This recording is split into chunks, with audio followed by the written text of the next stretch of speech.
My presentation starts this session that is about three presentations around this topic, that is the European digital identity regulation that is more commonly known as eIDAS 2, and what is the relationship with electronic archiving services. So I think my presentation is just to have a general view and will be complemented with the other two that follows me. Okay, so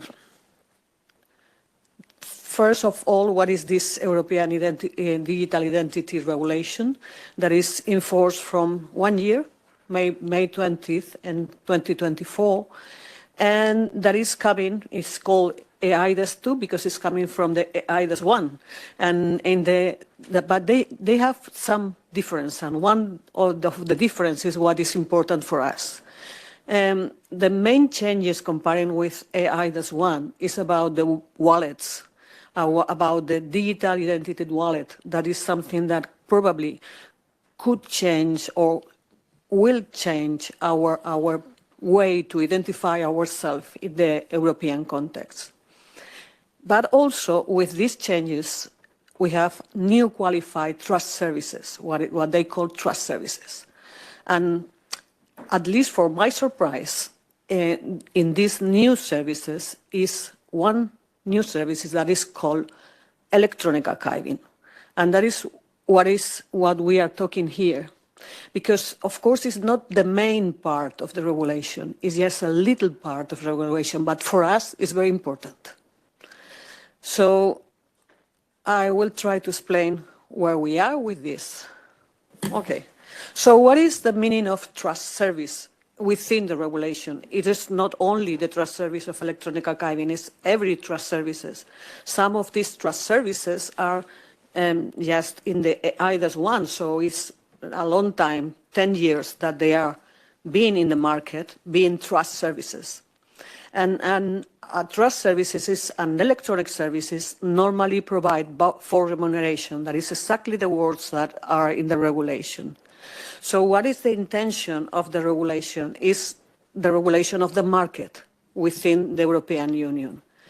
I think that is something that is important. Other countries or international regulations that include UK since the Brexit needs to have specific agreements based on similar processes that ensure the compliance with the same requirements.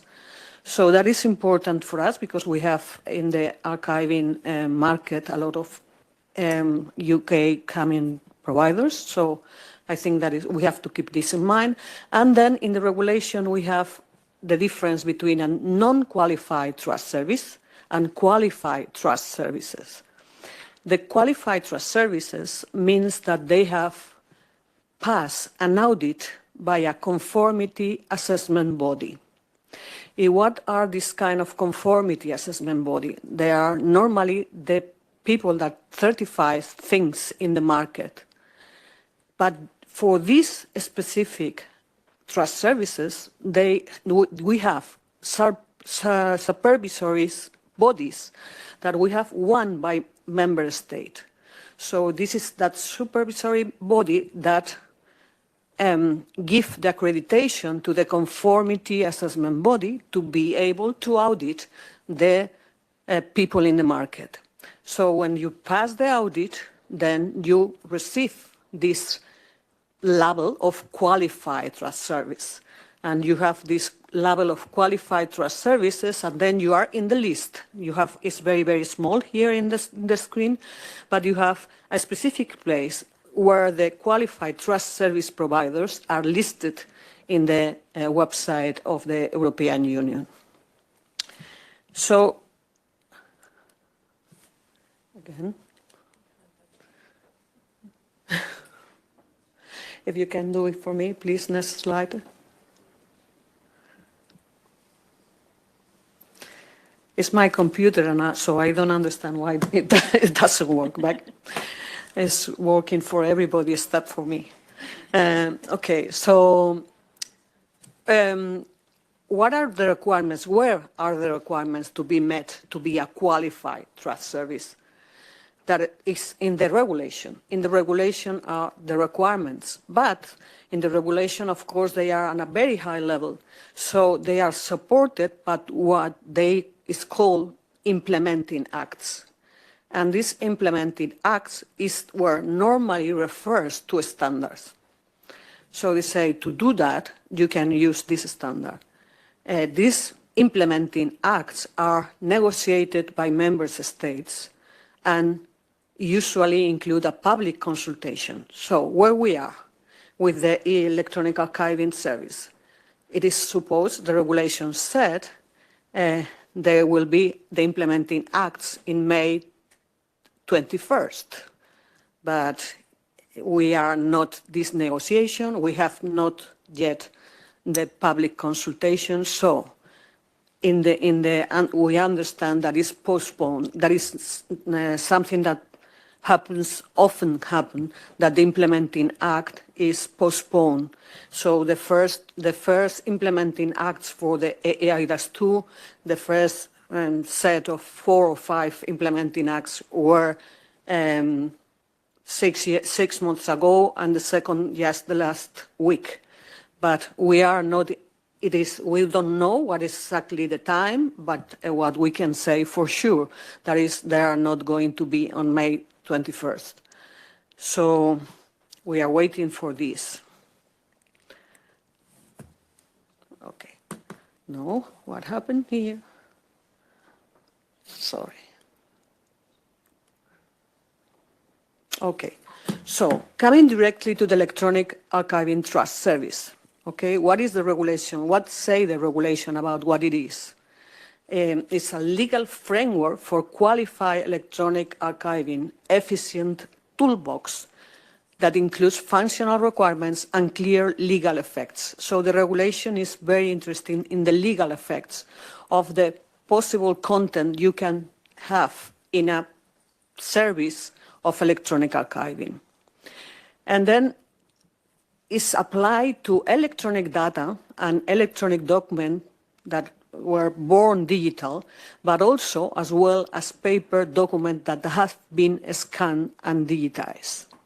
So it is very, very, very standard. I put here an image that is what Copilot, the AI of Microsoft, understand of electronic archiving. I don't know if we understand the same of the image, but it's what they understand.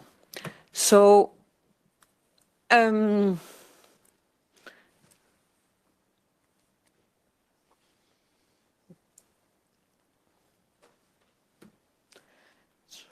sorry, but it's not working for me again.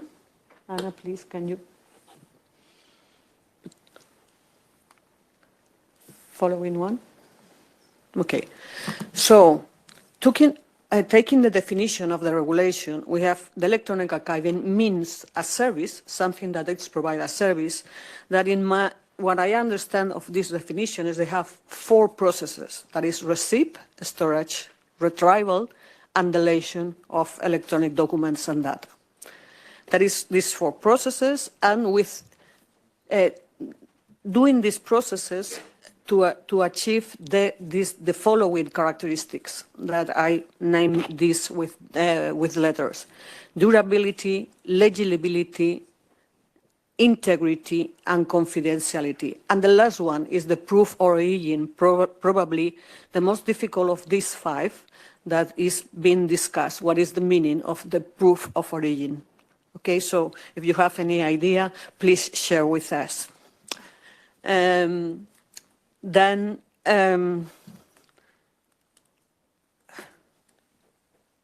next slide, please.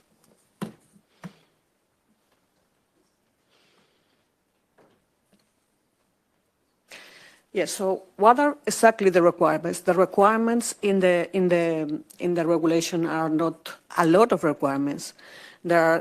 It's easy, but it's not so easy to put in place, because what is the requirement? To have procedures and technologies, and that is very important. We are talking about procedures and technology for ensuring the 4 things: durability, legibility, integrity, and accuracy of their origin. That is the translation of the proof of origin.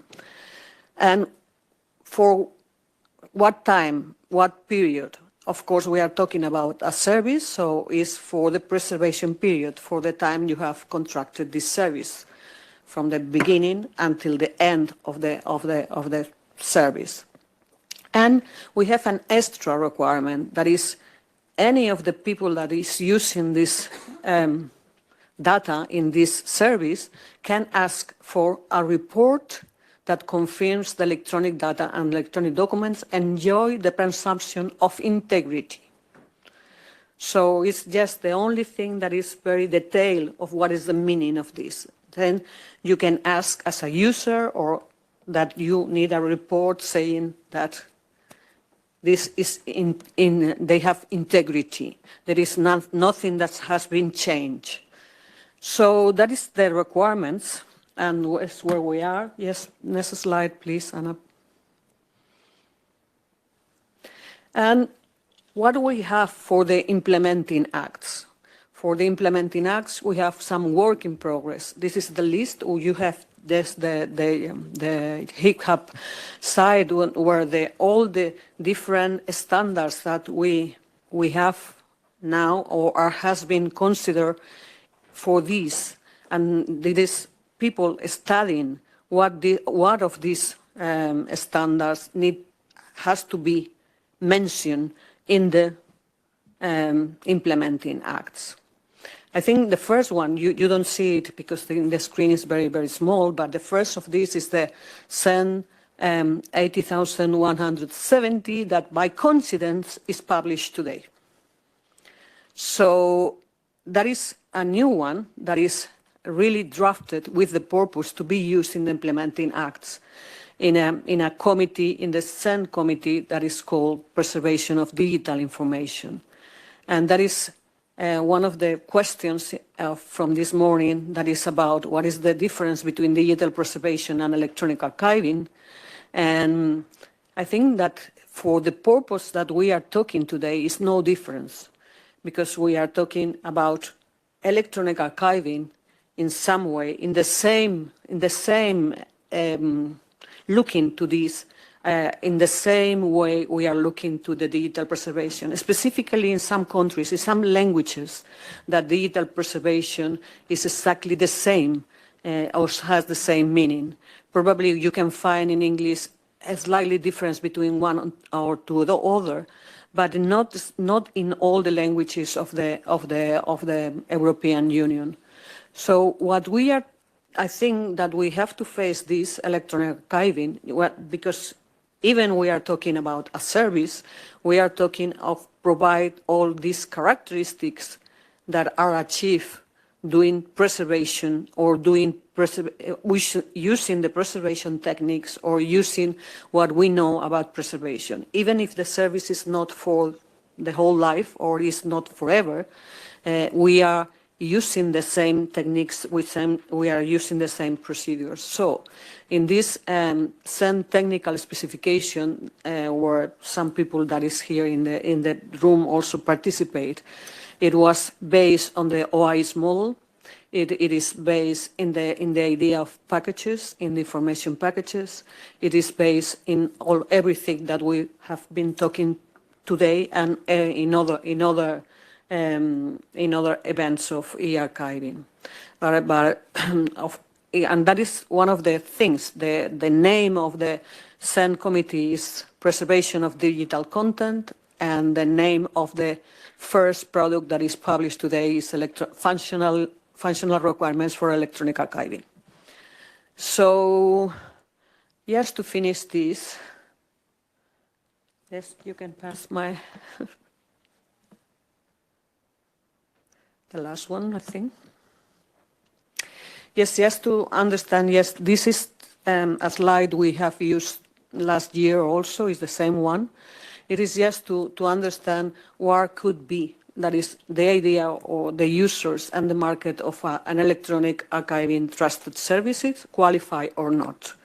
And we have identified already existing electronic archiving services. I think that Marta can explain after this. We can also have that archives and memory institutions that do not necessarily provide trust services is what the regulation said. But really you are sharing the implementation of the key functionality, preserve the integrity, authenticity, and legal admissibility of electronic records and data. And why not we can say that archives and memory institutions could be clients of an electronic archiving trust service. And on the other, of course, in the market could be, and I think that is the main purpose of the regulation, organizations looking for a trusted electronic archiving services for their electronic data and electronic document, because they are conscious of the fragility and insecurity of the information. But probably, as you have said, when you are talking about the agency and how to deal with them, this consciousness is not all over. It's just that we have to create this need of consensus to use an electronic archiving trust services. That is all for me today.